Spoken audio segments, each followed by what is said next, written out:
I grew up in Ardmore, and our front porch, big front porch, faced a street with a lot of traffic, and probably from the time of 8 or 9 years old, I would sit back on the porch and watch cars go by, and at that time I could tell you the make and model of every car that went by that busy street.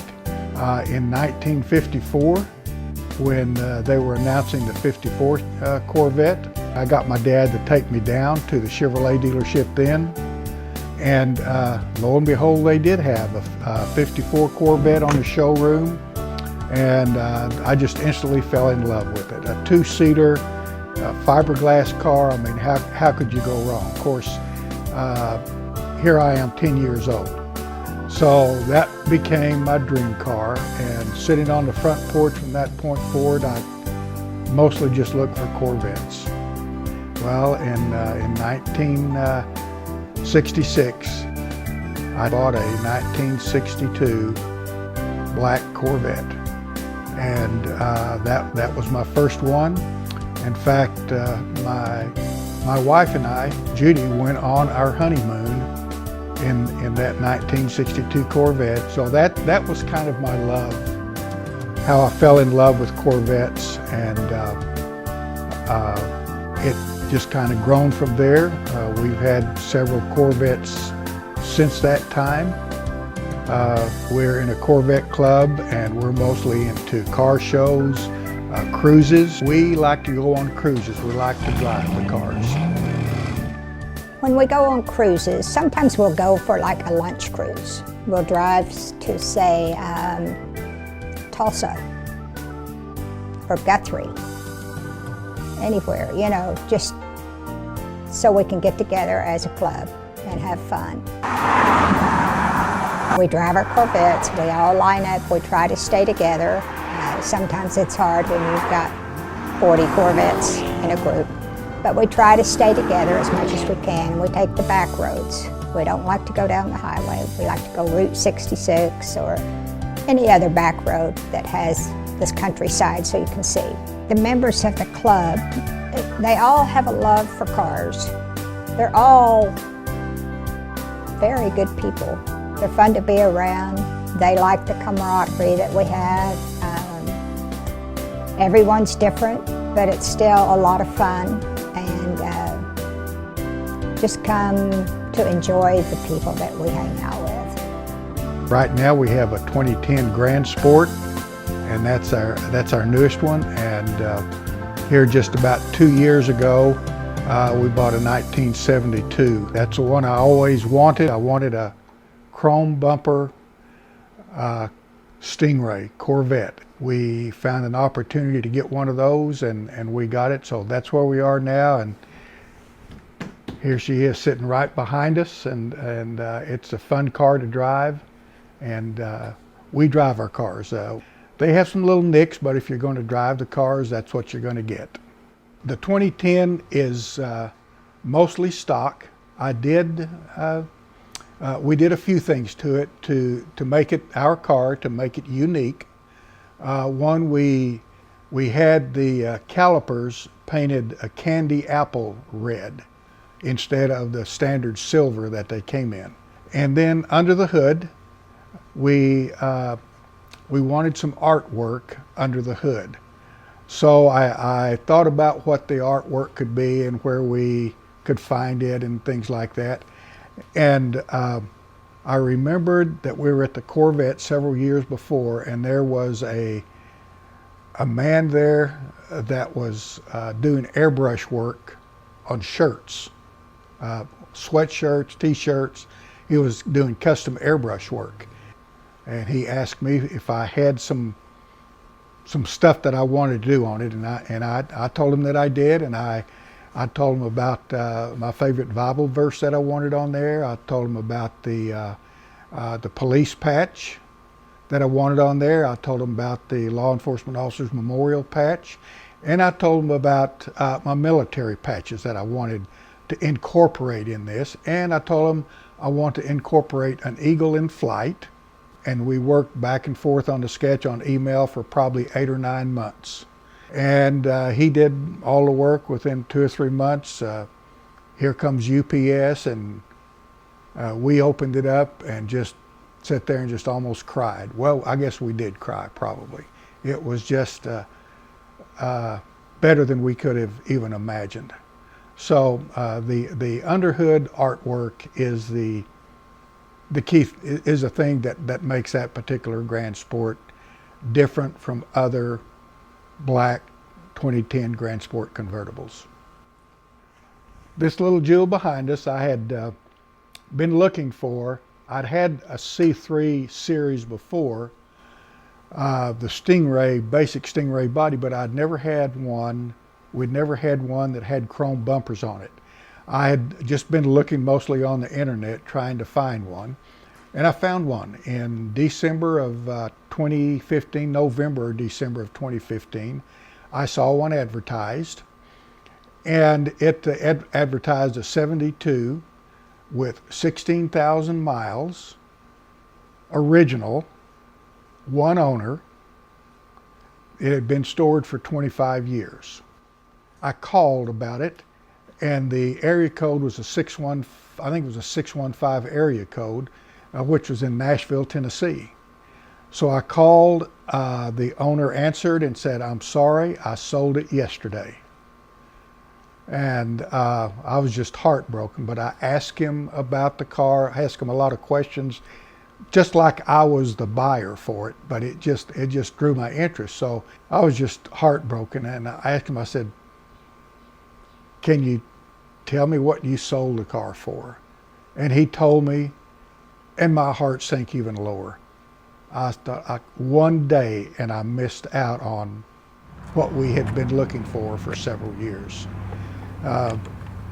So I just forgot about it, kept looking, and about 7 months later, I was at a police conference in Ardmore and talking to a friend of mine down there that's also a retired officer, but he's also into Corvettes. In fact, I had bought a 96 Corvette from him several years earlier, and we were talking, and I told him, I said, "You know, I just missed out on the car that we've been looking for years and years."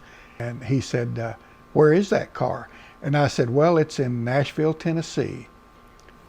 And he said, "I think I know where that car is, and it's still for sale."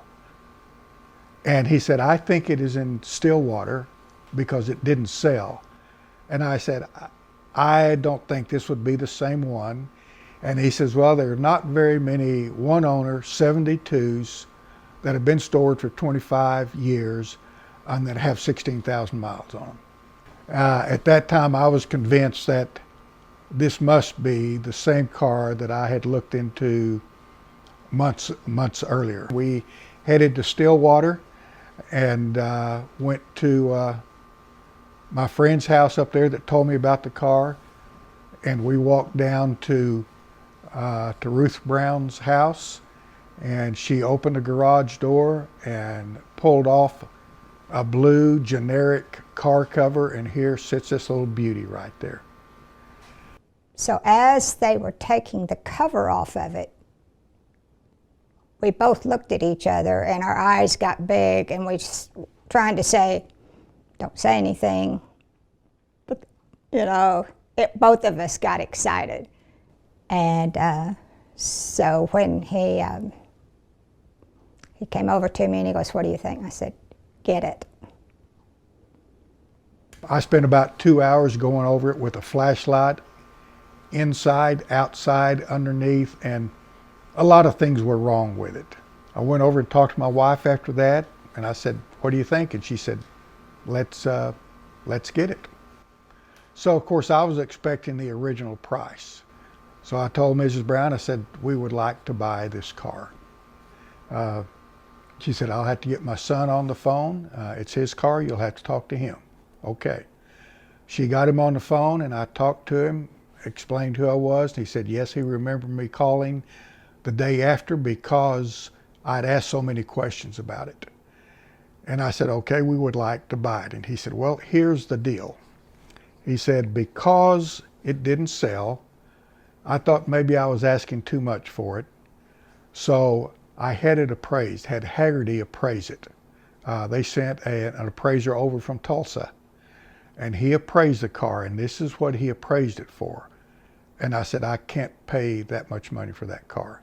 I said, I don't even know if it'll start. The engine might be locked up. There's going to have to be a lot of work done. And that's even if it starts. And if it doesn't start, I'm way too much money than what I can afford. I said, I just can't pay that much. And he said, well, that's what I have to have for it. And I said, I'm sorry, I can't buy it. So very disappointing. Of course, my heart just sunk to my toes. And I had to go over and tell my wife, I said, he went way up on the price and we just can't afford that. So I handed the phone back to Mrs. Brown. And Mrs. Brown went over into a corner of the garage and was having, I would call it a mother to son conversation on the telephone. And I don't know because I couldn't hear it, but I suspect that it went something like, this car's been parked in my garage for 25 years. You have someone that's willing to buy it. Get it out of my garage. Well, we got the 72 home and rolled it into the garage off of the trailer that it was on. And we were so excited. And he put it up on jacks and started working on it immediately.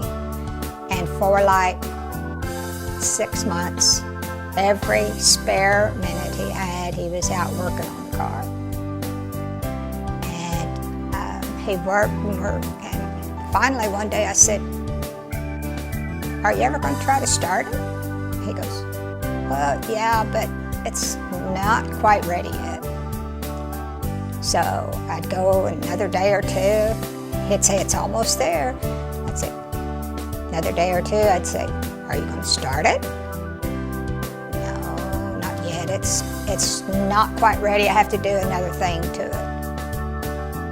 So the next time I came out to ask him about it, I took the car keys and I handed him the car keys. I said, just start it. So he got in, very timid, almost like, oh, you know, what if it doesn't start? So he started it, and belched a couple of times, and then it just started running. It was just so neat, and his eyes got big, and he was yelling. I was videotaping him, and it was just the cutest video ever because he was just so excited. So that's how we ended up with this little car right here.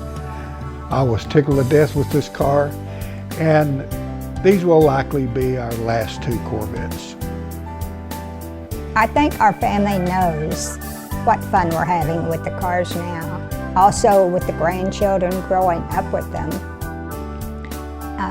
Jim would always drive them around the neighborhood when they'd come and stay with us. And then he would put a sheet over the car to keep the dust off of it. And Sydney, our oldest granddaughter, would come in and say, oh, the Corvettes are asleep.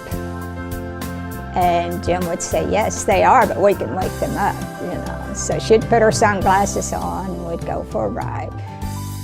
I don't know that we're done buying them, but we got exactly what we want.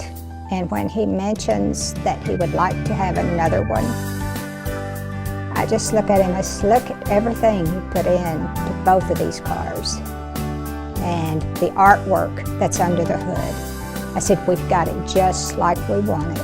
Why would you want to go buy another Corvette? However, he still brings it up once in a while.